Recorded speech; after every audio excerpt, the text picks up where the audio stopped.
For the next thing I want to talk about, I'm just going to use these two shots here, because they're both filmed on the same day, both filmed with the same camera, just different angles, but they look a bit different. The grass is a bit greener here, and it's not so green there, it's a bit bluer there.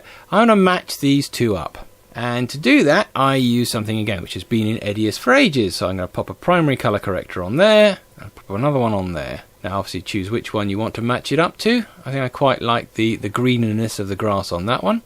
So I'm going to go to this one, open up the primary colour corrector, and I want to get a comparison between these two images for matching up the colour. So I'm on this one. I'm going to move the cursor onto that one, and I'm going to click this little eye just here.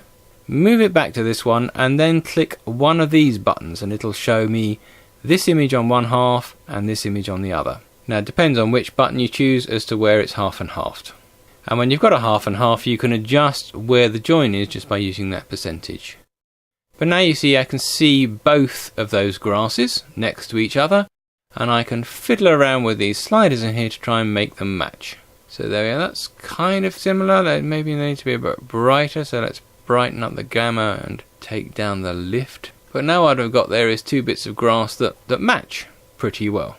So that split view I find very, very useful. And it's in all the grading filters. So it's in the primary colour corrector, same thing's in the three-way colour corrector, and it's also in the YUV curve. So very useful that, very simple way of just comparing two shots. There's no automatic colour correction, but what you do have is the ability to do a half and half, and then compare the two shots, and then you fiddle with it, so you can make them look the same. I also use the scopes quite a bit. So EDIUS 9 had some new scopes, and if you want an in-depth look at those scopes, have a look at my What Was New in EDIUS 9 videos. But they are quite a lot improved from the scopes that we actually had in EDIUS 8 and previous versions, and I find them very useful. So you have different types of scopes. You've got vector scopes, waveforms, histograms. The vector scope helps you judge colour. The waveform lets you see how all the colours are kind of balanced, if you like. So looking at this particular shot here, I would go to this thing, this RGB waveform. If I'm trying to get this to be sort of completely a neutral colour, I would try and balance these three up. So I'd go to the primary colour corrector. The light areas of the blues are a bit high and the light areas of the reds are a bit low. So I'm going to go here to the gain, which is the kind of light areas, and I'm going to up the red a bit and down the blue a bit until those two roughly match. Now, it's a combination of using your eyes and fiddling with the sliders, but that's kind of got the light areas about the same. Now the midtones, the blues don't have much in the midtone, so I'm going to go to the gamma here and I'm going to up the midtone blues. They come in to be nearer to what these are. I could actually downgrade the greens and downgrade the reds as well to get them to be roughly the same. Now whether that's the right thing to do or not does depend on the shot, and in this particular shot it's making it too blue. You might also notice that it only seems to be shuffling this half of the display and not the other half, and that's because I've left a half and half on here. When I was earlier on comparing it to another shot, well, if you've come into this thing and you haven't clicked on the I button, but you click on that, it compares it to itself. And so when I'm making adjustments, it's only adjusting that half and not this one. So I need to go to that so I can see the whole thing. But I find that is actually very, very useful for me just to try and balance out a shot. The vector scope itself does the same kind of thing. It looks at the colours in the image and it sort of tells you where all the colours are. So it's saying there's a lot of colours over here in the sort of yellowy green areas, and there's a lot of colours in the reddy areas. But how do you use that to help you balance a shot? Well, if you look at an image that's pure white, so let me add on a pure white colour matte, and then you look at the vector scope, you can see what you get is a little dot right in the middle. If I take it and make it a bit pinker, then my little dot's popped over there, or a bit greener, then my little dot's gone down into the greens. But if it's white, then the little dot should be in the middle.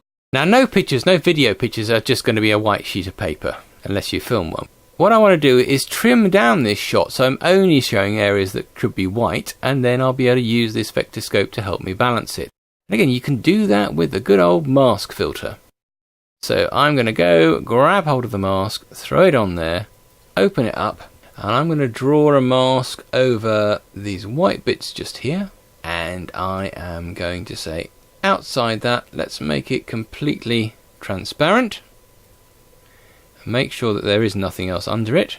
So now you can see all I'm left with is the white area of his shirt, and looking at the waveform here you can see I've now got just a white blob in the middle, slightly off center.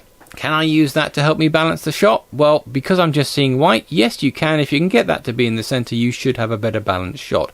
Quite small, so I'm going to pop up to here and zoom into it, go to the primary color corrector that I put on there, and just move the wheels around until that area is more in the center.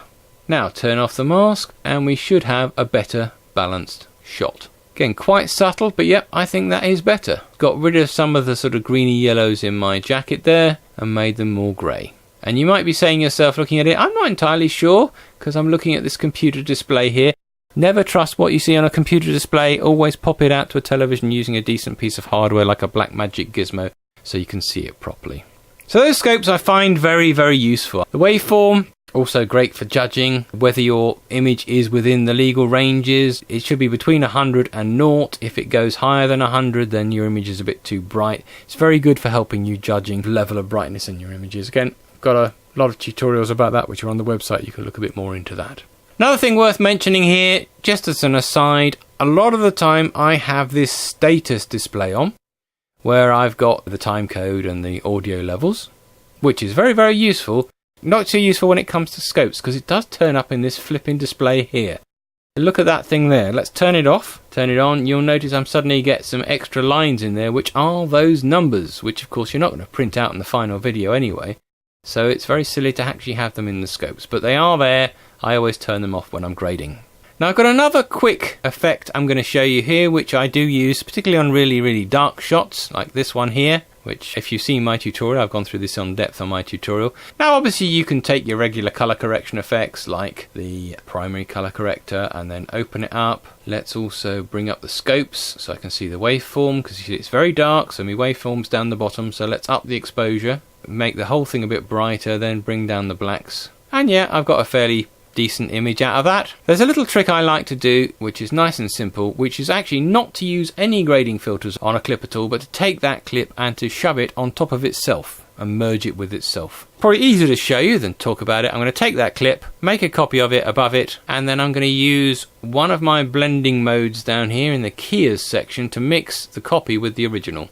I'm going to use screen, which I use most of the time, and you'll notice when I pop that on there, bosh, it gets brighter. If I've got something really, really dark like this, I can actually take that, make another copy on top of itself, and there you can see I've actually got a shot that's been brightened up quite nicely, kept the colour, and I haven't had to do much work because I've just put it on top of itself. See, I've got 3 versions of the same thing on the timeline. If I find that maybe it's brightened up too much, I can go to the mix here and just change the amount of transparency of one of my overlays so it doesn't brighten it up so much. But that is a little trick I use a lot, especially if I really quickly want to brighten up a video. I might just throw that on there, see if it works. If not, then I'll start fiddling with the other stuff. See, it becomes particularly useful when you get to sort of areas of this shot, like this guy is standing here in a really dark area. He moves over here into a much brighter area, and you can see this control console here has got some really bright stuff on it. Now, the way I've done this here, that bright stuff hasn't been killed. If I was to do it with some of the other effects, so let me just use that primary color corrector on it I used on it a minute ago. So let's up the exposure and then down the lift. Okay, that looks fine there. Let's go to the right areas and oh, wow, it's killed that completely. And so obviously I can't up the exposure. I'll have to put the exposure back to something else. And up the gain, maybe I can get away with that. Up the gamma a bit. What's that do in the dark? Oh, that's not working in the dark areas. Okay, let's just... yeah, bit more fiddling. I'll get there eventually. Maybe I'll end up using these curves here as opposed to the 3 wheels, and maybe I'll get there eventually. But that screen thing does a good job nice and quickly. So I sometimes use that. Sometimes I use that and then put some color correction effects on it. I've also got VitaScene in here. It's VitaScene LE. If you've got that, you can do all of this in one filter. So I'm going to put VitaScene on there. VitaScene has got lots of film looks in it. It's got nice blurs and sparkles and things that you actually don't get in EDIUS. And I'm not using any of those. I'm just using something that's fairly simple. I'm going to go new from scratch, and I am going to choose filter. If I choose color composite from the list, and let's get to that dark area, and I choose overlay, I know it says screen, which is what I was using in EDIUS. So for some reason the terminology inside of VitaScene isn't quite the same as it is inside of EDIUS. But anyway, if I choose that, you'll notice immediately that this image actually got brighter. And I can change how much it gets brighter just by adjusting the percentage. And that's basically done that same screen thing, but in one filter. So I'm going to go back to EDIUS. Because VitaScene uses the graphics card, generally that plays for me in real time. You can see, yeah, that's done quite a good job of doing exactly the same thing, but without having to have all these multiple layers. And then I will just save it as a current preset, so I can very quickly drop that onto any clip that's really dark and hopefully make it usable with just one shot.